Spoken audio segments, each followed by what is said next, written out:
अब करेंगे भारत की बड़ी उपलब्धि की। भारत ने मिसाइल की दुनिया में इतिहास रच दिया है और भारत ने पहली बार लंबी दूरी की हाइपरसोनिक मिसाइल का सफलतापूर्वक परीक्षण किया है। ये देश के लिए एक बड़ी उपलब्धि मानी जा रही है। ये परीक्षण ओडिशा के तट से दूर डॉक्टर एपीजे अब्दुल कलाम द्वीप से किया गया। हाइपरसोनिक मिसाइल सटीक निशाना लगाने में सक्षम रहा और इस उपलब्धि पर रक्षा मंत्री राजनाथ सिंह ने डीआरडीओ को बधाई दी।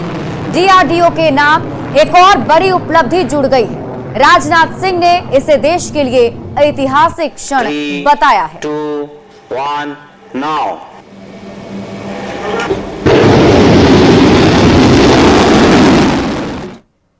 और अब आप भारत ने हाइपरसोनिक मिसाइल जो लॉन्च किया है उसके बारे में जानना जरूरी है, इसलिए हम आपको बताते हैं कि हाइपरसोनिक मिसाइल क्या है। तो आइए समझते हैं। जिस मिसाइल की स्पीड ध्वनि की गति से 5 गुना से अधिक हो उसे हाइपरसोनिक मिसाइल कहते हैं। हाइपरसोनिक मिसाइल की जो स्पीड है प्रति सेकंड, ध्यान दीजिएगा, प्रति सेकंड इसकी स्पीड 1.7 किलोमीटर से अधिक होती है और अगर घंटों में बात करें तो इसकी स्पीड 1 घंटे में 6174 किलोमीटर प्रति घंटा से अधिक मिसाइल की स्पीड होती है। भारत हाइपरसोनिक क्लब में शामिल होने वाला अब 5वां देश बन चुका है। भारत के पहले सिर्फ अमेरिका, रूस, चीन और नॉर्थ कोरिया के पास ही ये हाइपरसोनिक मिसाइलें थीं। स्वदेशी हाइपरसोनिक मिसाइल को अब आप विस्तार से जानिए। इसकी रेंज की अगर बात करें तो 1500 किलोमीटर से ज्यादा की रेंज है। रेंज अधिकतम 600 किलोमीटर हो सकती है। गति की बात की जाए तो गति करीब 7500 किलोमीटर प्रति घंटा है और तीनों सेना के लिए इसे डिजाइन किया गया है। अलग अलग पेलोड ले जाने में ये मिसाइल सक्षम है और अलग अलग रेंज सिस्टम के जरिए से ट्रैक कर सकते हैं। इस मिसाइल की खासियत है कि ये कम ऊंचाई पर उड़ती है, मतलब इसकी जो ऊंचाई है उड़ान भरने की वो कम ही है, जिसकी वजह से रडार भी इसको पकड़ नहीं पाता है। बड़ी खासियत यह है कि हाइपरसोनिक मिसाइल परमाणु हथियार ले जाने में भी सक्षम है और लॉन्चिंग के बाद भी इसका टारगेट बदला जा सकता है। स्वदेशी हाइपरसोनिक मिसाइल हवा, पानी और जमीन तीनों से ही लॉन्च की जा सकती है। और देखिए, भारत की हाइपरसोनिक मिसाइल में स्क्रैम जेट इंजन लगा हुआ है और हाइपरसोनिक मिसाइल में लगा स्क्रैम जेट इंजन मिसाइल को कम ऊंचाई पर उड़ने में मदद करता है, जिसकी वजह से वो रडार की पकड़ में नहीं आते हैं। और आपको बता दें कि भारत के पास बैलिस्टिक मिसाइल भी है। तो ऐसे में अब ये समझना जरूरी है बैलिस्टिक मिसाइल और हाइपरसोनिक मिसाइल में क्या अंतर है। तो आइए एक एक करके आपको बताते हैं। हाइपरसोनिक मिसाइल की अगर हम बात करें तो बैलिस्टिक मिसाइल की अगर हम बात कर लें पहले, तो स्पीड बैलिस्टिक मिसाइल की बहुत ज्यादा होती है। हाइपरसोनिक की स्पीड उससे कम होती है और हाइपरसोनिक जो है वो कम ऊंचाई पर उड़ता है और ज्यादा ऊंचाई पर बैलिस्टिक मिसाइल उड़ते हैं। बैलिस्टिक मिसाइल को रडार पकड़ सकते हैं क्योंकि उसकी ऊंचाई ज्यादा होती है, लेकिन अगर हम बात कर ले हाइपरसोनिक मिसाइल की तो इसकी ऊंचाई कम होती है, कम ऊंचाई पर उड़ता है, ऐसे में रडार इसे पकड़ नहीं पाता है। तो कुछ खासियत है और साथ ही साथ अब भारत जो है वो दुनिया के 5वां देश ऐसा बन चुका है जिसके पास हाइपरसोनिक मिसाइल है। बढ़ते हैं आगे और अब बात करेंगे अगली खबर की। बिहार की राजधानी पटना सहित कई जिलों में ठंड के साथ साथ अब प्रदूषण का स्तर भी बढ़ता जा रहा है। बिहार के कई शहरों की हवा खराब ही नहीं बल्कि बहुत ज्यादा खराब हो चुकी है और इसकी वजह से लोगों को बीमारियों का शिकार होना पड़ रहा है। खास करके बच्चे इसका सबसे ज्यादा शिकार बन रहे हैं। ये रिपोर्ट देखिए फिर खबर तो समझिए। हूँ कि उनको ज़्यादा समस्या हो रही है। आजकल अस्थमा का पेशेंट बच्चों में बहुत ज़्यादा हो रहा है और एयर पोल्यूशन की वजह से एक प्रमुख कारण है उसका अस्थमा होने का। सुना आपने, पटना के चाइल्ड स्पेशलिस्ट वीरेंद्र कुमार का साफ कहना है कि आजकल के बच्चे ज्यादा संख्या में अस्थमा का पेशेंट बनते जा रहे हैं और इसकी एक बड़ी वजह है एयर पोल्यूशन। जी, बिहार की राजधानी पटना समेत कई जिलों में ठंड के साथ पोल्यूशन का स्तर बढ़ता ही जा रहा है और हवा जहरीली होती जा रही है। पटना, हाजीपुर और मुजफ्फरपुर की हवा तो बहुत ज्यादा खराब हो चुकी है, जिसकी वजह से बच्चे और बुजुर्ग प्रभावित हो रहे हैं। पटना के जाने माने चाइल्ड स्पेशलिस्ट वीरेंद्र कुमार का कहना है कि अगर इस पर काबू नहीं पाया गया तो आने वाले समय में समस्या और बढ़ सकती है। एडल्ट में तो होता ही है ये प्रॉब्लम, और अगर बच्चे फिर एडल्ट हो जाते हैं तो ये वाला प्रॉब्लम उनको और ज्यादा सीवियर होता है।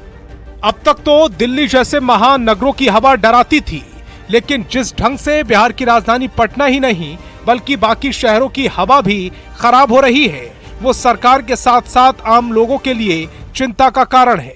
न्यूज़ 18 के लिए पटना से आनंद अमृतराज के साथ ब्यूरो रिपोर्ट। देखिए, प्रदूषण एक बड़ा चिंता का विषय बनता जा रहा है। सबसे पहले आपको बताते हैं कि बिहार के किन किन शहरों की हवा कितनी खराब हुई है, ये भी हम आपको बताएंगे। लेकिन उससे पहले आप ये जान लीजिए कि मौसम विभाग के अनुसार हवा का मानक क्या कहता है। तो बता दें कि हवा की गुणवत्ता AQI यानी कि एयर क्वालिटी इंडेक्स के जरिए मापी जाती है। मौसम विभाग के अनुसार हवा के मानक जो मापे जाते हैं उसमें अगर हम बात कर लें रेंज वाइज, तो सबसे पहले शुरुआत अगर 0 से 50 तक करें तो इसे बहुत अच्छा माना जाता है। लेकिन 50 से 100 अगर आता है तो इसे अच्छा माना जाता है। 100 से 150 के बीच में अगर AQI लेवल रहता है तो इसे हल्का माना जाता है, और अगर 150 से 200 रहता है तो इसे सामान्य से ज्यादा माना जाता है, और 201 से 300 के बीच में रहता है तो बहुत ज्यादा खराब माना जाता है, मतलब कि प्रदूषण का स्तर बढ़ जाता है। अब अगर हम एक एक करके आपको बताएं, राजधानी पटना की बात कर लीजिए। राजवंशी नगर का जो AQI लेवल है वो 335 बताया जा रहा है, यानी कि 301 से 400 के बीच में ही आता है। इसे बहुत ही खराब कैटेगरी में रखा गया है। हाजीपुर के औद्योगिक क्षेत्र की अगर हम बात कर लेते हैं तो हाजीपुर के औद्योगिक क्षेत्र की 359 AQI लेवल दर्ज की गई है, जिसे 301 से बीच के 401 के बीच में आता है। इसे भी बहुत खराब माना जाता है, यानी कि वहां की हालत जो है वो खराब है। मुजफ्फरपुर बुद्धा कॉलोनी की बात कर लीजिए, यहाँ का जो AQI लेवल है वो 311 मापा गया है, यानी 301 से 400 के बीच में है। इसे भी बहुत खराब कहा जा रहा है। गया करीमगंज की बात कर लीजिए, 281 यहाँ पर AQI लेवल दर्ज किए गए हैं, जो कि 201 से 300 के बीच में आता है। यहाँ पर भी जो प्रदूषण है वो ज्यादा है और हवा की क्वालिटी खराब है। भागलपुर के मायागंज की अगर हम बात कर लें तो यहाँ देखिए 290 AQI लेवल मापा गया है, जिसमें 201 से 300 के बीच के रेंज में यह आता है। इसे भी खराब ही कहा जाता है। यहाँ की जो हवा है प्रदूषित है। सिवान के दरौंदा की अगर हम बात कर लेते हैं तो 200 AQI लेवल यहाँ दर्ज किया गया है, 101 से 200 के बीच में आता है। इसे सामान्य कहा जा सकता है। अब देखिए, प्रदूषण से बचाव कैसे किए जा सकते हैं, बचाव के क्या उपाय हैं आपको बताते हैं। तो प्रदूषण से बचने के लिए आपको मास्क का इस्तेमाल करना पड़ेगा। खाना खाने से पहले अपने हाथों को आप जरूर धो लें, और इसके साथ ही फेफड़ों को बचाने के लिए खूब पानी पिएं। अपनी त्वचा को प्रदूषण से बचाना है तो इसके लिए धुले कपड़े आपको पहनने होंगे, और गर्म पानी का समय समय पर आपको भाप भी लेना पड़ेगा। स्वस्थ अगर रहना है तो इसके लिए रोजाना एक्सरसाइज करना पड़ेगा। इम्यूनिटी बूस्ट करने के लिए आपको विटामिन C इंटेक करना पड़ेगा।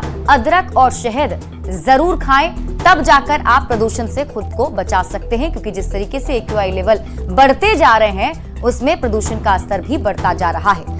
बढ़ते हैं आगे और बात अगली खबरें करेंगे। शिक्षा विभाग ने सरकारी विद्यालय में पढ़ाने वाले शिक्षकों के निजी कोचिंग संस्थान में पढ़ाने पर रोक लगा दी है। अगर शिक्षक ऐसा करते हैं, पकड़े जाते हैं, तो उन्हें अपनी नौकरी से भी हाथ धोना पड़ सकता है। ये रिपोर्ट देखिए, फिर खबर तो समझिए।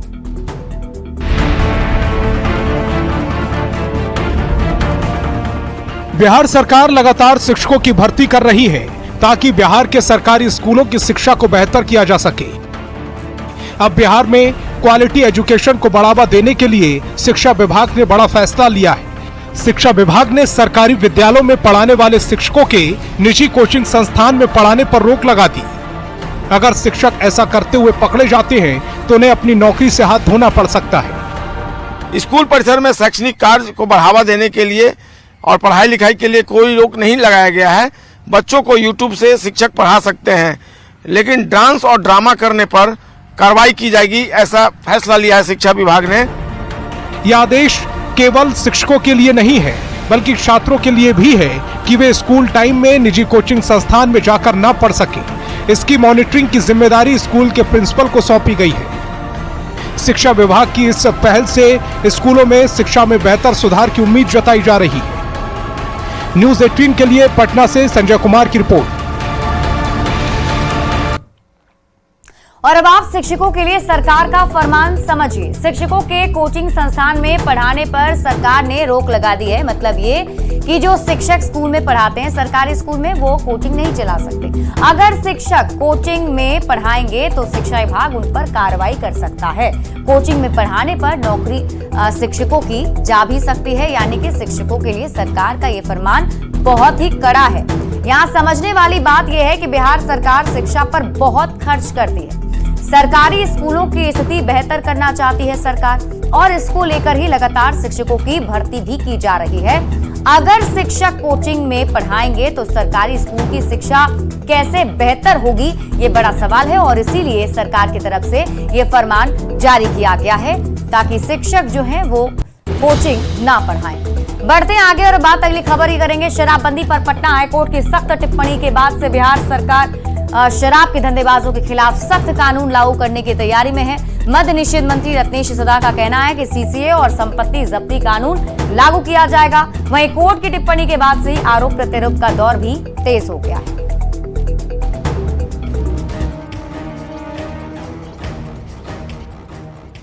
शराबबंदी का मतलब अधिकारियों की मोटी कमाई। शराबबंदी से गरीबों पर अत्याचार और तस्करी को बढ़ावा। शराबबंदी उद्देश्य से भटका हुआ एक कानून। शराबबंदी के खिलाफ ये किसी नेता का बयान नहीं बल्कि पटना हाईकोर्ट की सख्त टिप्पणी है।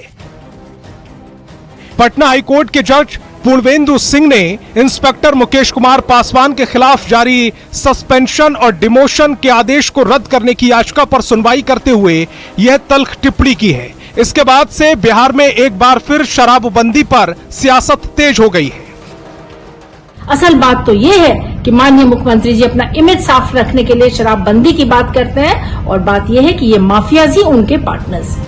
कोर्ट की टिप्पणी के बाद सियासी बयानबाजी तो बड़ी है। बिहार सरकार भी शराब के धंधों के खिलाफ सख्त कानून लागू करने की तैयारी में है। मद्य निषेध मंत्री रत्नेश सदा का कहना है कि सीसीए और संपत्ति जब्ती कानून लागू किया जाएगा। जो सीसीए और संपत्ति जब्त होगी। वहीं बीजेपी के प्रदेश अध्यक्ष दिलीप जायसवाल ने कोर्ट की टिप्पणी को सकारात्मक सुझाव बताते हुए कहा कि जितने भी शराब माफिया पकड़े जाते हैं उनका संबंध महागठबंधन के लोगों से निकल आता है। सकारात्मक सुझाव है, ये कोई शिकायत नहीं है, सकारात्मक सुझाव है। 2016 में नीतीश कुमार ने महिलाओं की मांग पर शराबबंदी को लागू किया था।